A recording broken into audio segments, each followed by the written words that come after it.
Seigneur notre Dieu, nous venons devant toi aujourd'hui, inspirés par les paroles du psaume 52, un psaume né de la souffrance, de la trahison, mais aussi d'une foi inébranlable. Ce psaume a été écrit par ton serviteur David, alors qu'il fuyait pour sa vie, trahi par Doeg l'Édomite. Il aurait pu céder à l'amertume, à la colère ou au découragement.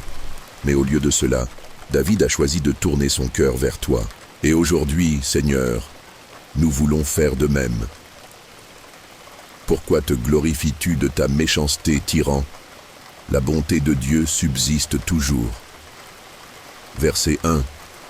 Père, nous vivons dans un monde où les arrogants semblent triompher, où l'injustice crie plus fort que la vérité. Mais nous nous rappelons aujourd'hui que ta bonté subsiste toujours. Peu importe la noirceur du monde, ta lumière brille, ta bonté ne s'éteint pas. Et même quand les hommes célèbrent leur mal, ton amour demeure éternel. Alléluia. Ta langue n'invente que malice, comme un rasoir affilé, fourbe que tu es. Verset 2. Seigneur, nous savons que les paroles peuvent tuer. Elles peuvent blesser plus profondément qu'une épée. Nous te demandons pardon si, par notre langue, nous avons été cause de mal. Purifie nos cœurs, guéris nos lèvres. Enseigne-nous à parler avec grâce, vérité et amour. Fais de nous des instruments de paix et non de division. Tu aimes le mal plutôt que le bien, le mensonge plutôt que la droiture. Verset 3. Seigneur, ce verset nous pousse à nous examiner. Avons-nous parfois préféré ce qui flatte plutôt que ce qui édifie? Avons-nous cédé à des compromis, à des demi-vérités? Viens, Saint-Esprit, allume en nous une soif de sainteté. Ramène nos cœurs vers toi. Que nous aimions la justice, que nous fuyions le mal. Que ta droiture soit notre guide. Dieu te renversera pour toujours. Verset 5. Dieu juste, tu es le défenseur des opprimés, le juge de toute la terre. Tu ne dors pas, tu vois tout. Même quand les méchants semblent prospérer, nous savons que ta justice ne tardera pas. Tu déracines le mal, tu protèges les tiens. Et nous te faisons confiance, Seigneur, pour agir au bon moment, avec sagesse et vérité. Les justes le verront, et ils seront dans la crainte. Verset 6. Oui, Seigneur, nous te craignons, non pas d'une peur servile, mais avec respect, avec émerveillement. Tu es Dieu, et nous choisissons de marcher dans ton chemin, même si cela signifie être à contre-courant. Que notre vie témoigne de ta fidélité, et que ceux qui nous entourent voient que tu es réel, vivant et puissant. Et moi, je suis comme un olivier verdoyant dans la maison de Dieu. Verset 8. Quel verset glorieux, Seigneur! Comme David, nous proclamons que nous sommes enracinés en toi. L'olivier ne craint pas les saisons, car ses racines plongent profondément. Et aujourd'hui, nous disons, nous sommes ces oliviers, plantés dans ta maison, arrosés par ta grâce, nourris par ta parole, que même dans les temps de sécheresse, nous portions du fruit, amour, paix, patience, foi. Je me confie dans la bonté de Dieu éternellement et à jamais. Verset 8, suite.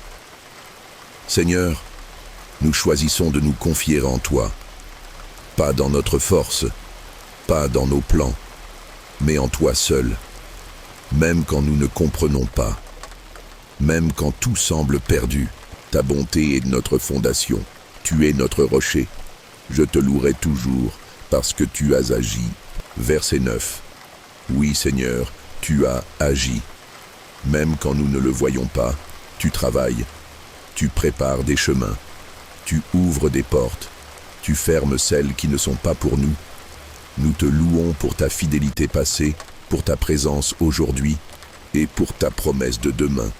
Tu es digne de louange. Mon ami, mon frère, ma sœur, si cette prière a touché ton cœur, je crois que ce n'est pas par hasard. Le même Dieu qui a soutenu David dans la caverne, dans la solitude, dans la trahison, est le même Dieu qui te tend la main aujourd'hui. Si tu n'as jamais remis ta vie à Jésus, aujourd'hui est le jour, pas demain, pas plus tard. Aujourd'hui, il t'aime, il t'attend. Il veut faire de toi un arbre enraciné dans sa maison. Dis simplement, « Seigneur Jésus, je reconnais que j'ai besoin de toi.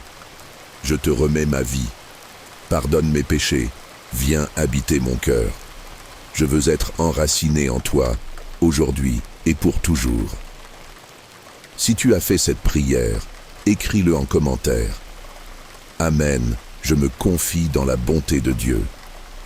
Et si tu es déjà en marche avec le Seigneur, partage ce que Dieu fait dans ta vie. Ton témoignage peut rallumer une flamme dans le cœur de quelqu'un.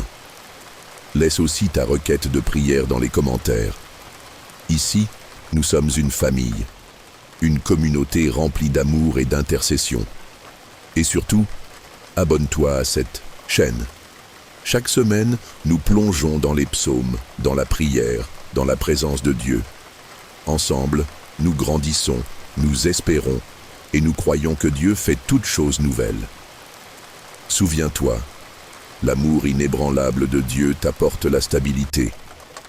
Peu importe la tempête, tu es enraciné dans sa maison. Et là, rien ne pourra te faire tomber. Que la grâce du Seigneur Jésus-Christ, l'amour de Dieu le Père, et la communion du Saint-Esprit soit avec toi, aujourd'hui et pour toujours. Amen. Bonjour et bienvenue dans ce moment de paix, de réflexion et de prière. Si vous êtes ici aujourd'hui, peut-être que votre cœur est troublé, votre esprit agité, ou que l'anxiété vous pèse comme un fardeau silencieux. Vous n'êtes pas seul. L'anxiété est une réalité pour beaucoup et elle peut surgir même dans les moments les plus calmes de la vie. Mais il existe un refuge, une source de stabilité profonde, un amour qui ne faillit jamais. L'amour inébranlable de Dieu. Aujourd'hui, nous allons plonger ensemble dans le psaume 52, un passage qui, à première vue, semble parler de la méchanceté et de l'arrogance des hommes. Mais au cœur de ce psaume, une vérité lumineuse brille. Dieu prend soin de ceux qui lui font confiance. Et c'est cette vérité qui peut nous ancrer lorsque tout autour de nous semble incertain. Écoutons maintenant les paroles de ce psaume, extraites de la version Louis II.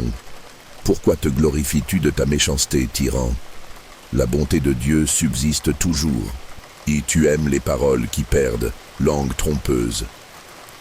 Mais Dieu te renversera pour toujours. Il t'enlèvera, il t'arrachera de ta tente, il te déracinera de la terre des vivants. Les justes le verront, et ils seront dans la crainte. Ils se riront de lui. Le voilà, l'homme qui ne prenait pas Dieu pour protecteur, mais qui se confiait dans sa grande richesse et triomphait dans sa malice. Puis vient ce verset plein de vie, d'espoir et de confiance. Et moi, je suis comme un olivier verdoyant dans la maison de Dieu. Je me confie dans la bonté de Dieu, éternellement et à jamais. Je te louerai toujours parce que tu as agi. Et je proclamerai devant tes fidèles que ton nom est bon, car il est favorable. Ces mots sont puissants. Le psalmiste observe le monde autour de lui, un monde où l'arrogance, la tromperie et l'orgueil semblent triompher. Et pourtant, il choisit une autre voie, celle de la confiance. Il se compare à un olivier verdoyant, enraciné dans la maison de Dieu. Même lorsque le mal semble dominer, il affirme que l'amour de Dieu subsiste à jamais. Dans notre combat quotidien contre l'anxiété, cette image est un véritable trésor. L'anxiété nous fait souvent sentir comme un arbre secoué par les vents, déraciné, sans repère. Mais Dieu nous appelle à être comme cet olivier, stable, nourri par sa bonté, vivant dans sa maison. Lorsque l'inquiétude prend le dessus, souvenons-nous que Dieu est encore à l'œuvre. Il voit, il agit, et surtout, il nous aime d'un amour qui ne faiblit pas. Ce psaume nous rappelle que ce ne sont ni nos forces, ni nos ressources, ni notre contrôle sur les événements qui nous apportent la paix, mais notre enracinement dans l'amour fidèle de Dieu. Alors aujourd'hui, je vous invite à vous arrêter quelques instants. Respirez profondément et prions ensemble en nous appuyant sur la vérité du psaume 52. Seigneur notre Dieu, Dans ce monde agité, nos cœurs sont parfois inondés de peur, de doutes et d'inquiétudes. Mais ta parole nous rappelle que ta bonté ne change jamais. Tu es notre refuge, notre force, notre paix au milieu de la tempête. Comme l'olivier dans ta maison, nous voulons être enracinés en toi. Déracine de nous les pensées qui nous troublent, arrache les angoisses qui nous empêchent de respirer. Viens planter en nous la confiance, la foi et l'assurance que tu es là, que tu prends soin de nous, même lorsque nous ne comprenons pas tout. Nous te louons parce que tu agis, même en silence. Nous proclamons que ton nom est bon, et nous choisissons de nous appuyer sur ton amour inébranlable. Merci pour ta fidélité, merci pour ta paix. Dans le nom de Jésus, Amen. Prenez un moment pour laisser cette prière résonner en vous. Peut-être relirez-vous ce psaume plus tard dans la journée. Peut-être que quelques mots resteront gravés dans votre cœur. Je suis comme un olivier verdoyant dans la maison de Dieu. Dieu vous voit, il vous aime. Et son amour, c'est votre stabilité.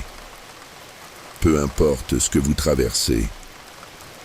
Si ce moment vous a apporté un peu de paix, je vous invite à vous abonner à cette chaîne. Ensemble, nous continuerons à puiser dans les trésors des psaumes, à prier, à espérer et à grandir dans la foi. Que la paix de Dieu, plus forte que toute inquiétude, vous accompagne aujourd'hui et toujours. Bien-aimés, que la paix du Seigneur soit avec vous. Aujourd'hui, je vous invite à un moment saint, un moment de rencontre avec le cœur de Dieu à travers le psaume 52. Ce psaume n'est pas un simple texte. Il est le cri du cœur de David, un homme brisé, trahi, mais pleinement enraciné dans l'amour fidèle de l'Éternel. David a écrit ce psaume dans l'un des moments les plus sombres de sa vie. Doeg, l'Édomite, avait trahi David en révélant à Saül qu'il s'était rendu chez le sacrificateur Ahimelech. Ce mensonge a coûté la vie à de nombreux innocents. Et dans cette douleur, David lève les yeux vers Dieu. Il ne répond, pas par la haine, mais par une louange, une confiance ferme dans la justice et la bonté de Dieu. Alors, entrons maintenant dans la prière, verset par verset, en laissant le Saint-Esprit nous révéler les profondeurs de l'amour inébranlable de Dieu. Pourquoi te glorifies-tu de ta méchanceté, tyran ? La bonté de Dieu subsiste toujours. Seigneur, nous voyons autour de nous des injustices, des cœurs durs, des paroles cruelles. Parfois, nous sommes tentés de perdre courage, mais aujourd'hui, nous déclarons « Ta bonté subsiste toujours. Tu n'es pas ébranlé par la méchanceté des hommes. Tu es fidèle, tu es amour, tu es bon, même dans la tempête. Nous te louons, car ton amour ne change jamais. Ta langue n'invente que malice, comme un rasoir affilé, fourbe que tu es. Tu aimes le mal plutôt que le bien, le mensonge plutôt que la droiture. Seigneur, purifie nos cœurs. Éloigne de nous l'esprit du mensonge et de la trahison. Nous ne voulons pas marcher dans les voies des méchants. Aide-nous à veiller sur notre langue, à parler la vérité avec amour. Viens sonder nos intentions, ô Dieu. Crée en nous un cœur pur, un esprit droit. Ne permets pas que nous soyons séduits par les voies faciles du mal. Mais Dieu te renversera pour toujours, il t'enlèvera, il t'arrachera de ta tente, il te déracinera de la terre des vivants. Seigneur, nous reconnaissons que tu es juste. Tu ne laisses pas le mal triompher éternellement. Merci parce que tu interviens avec puissance. Tu es un Dieu qui déracine le mal et établit la justice. Même quand nous ne comprenons pas, nous croyons que tu agis. Nous remettons entre tes mains ceux qui nous ont blessés et nous choisissons de pardonner comme tu nous as pardonné. Les justes le verront et ils seront dans la crainte. Ils se riront de lui. Le voilà, l'homme qui ne prenait pas Dieu pour protecteur, mais qui se confiait dans sa grande richesse et triomphait dans sa malice. Seigneur, nous ne voulons pas être comme ceux qui se confient en leur richesse ou leur propre force. Nous proclamons aujourd'hui, tu es notre protecteur. Ce monde peut changer, tout peut vaciller, mais toi, tu restes. Aide-nous à ne pas nous enorgueillir, mais à marcher dans l'humilité, à dépendre de toi chaque jour. Et moi, je suis comme un olivier verdoyant dans la maison de Dieu. Je me confie dans la bonté de Dieu, éternellement et à jamais. Ô Seigneur, quelle image magnifique, un olivier verdoyant dans ta maison. Oui, Père, fais de nous ces arbres enracinés dans ta présence, arrosés par ton amour, porteurs de fruits même dans la sécheresse. Nous proclamons que nous nous confions en ta bonté, éternellement. Que notre stabilité ne vienne pas de nos circonstances, mais de ton amour. Je te louerai toujours, parce que tu as agi. Et je proclamerai devant tes fidèles que ton nom est bon, car il est favorable. Seigneur, tu as agi. Même quand nous ne le voyons pas, tu travailles dans l'invisible. Tu es notre secours, notre espérance.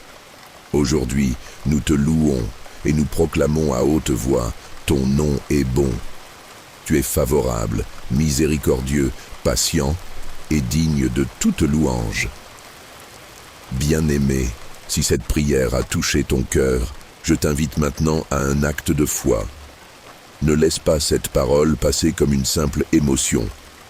Si tu sens que le Saint-Esprit t'appelle, réponds-lui.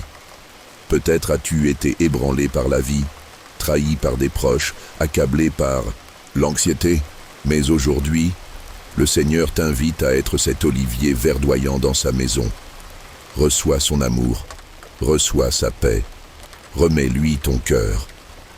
Et si tu veux dire oui à Jésus aujourd'hui, élève ta voix et dis avec foi, « Seigneur Jésus, je te donne ma vie. Je crois que tu es mort pour mes péchés et que tu es ressuscité pour me donner une vie nouvelle. Prends ma main, guide mes pas et fais de moi un arbre enraciné en toi. Je t'appartiens. » Amen. Si tu as prié cela, écris-le dans les commentaires. Amen. Je me confie en ta bonté. Et si tu veux, partage ce que Dieu fait dans ta vie. Ton témoignage peut encourager quelqu'un d'autre à croire encore. Laisse aussi ta requête de prière dans les commentaires. Ici, nous prions les uns pour les autres. Nous sommes une famille dans la foi. Abonne-toi à cette chaîne si ce n'est pas encore fait. Ensemble, nourrissons notre esprit par les psaumes, la prière et la parole vivante.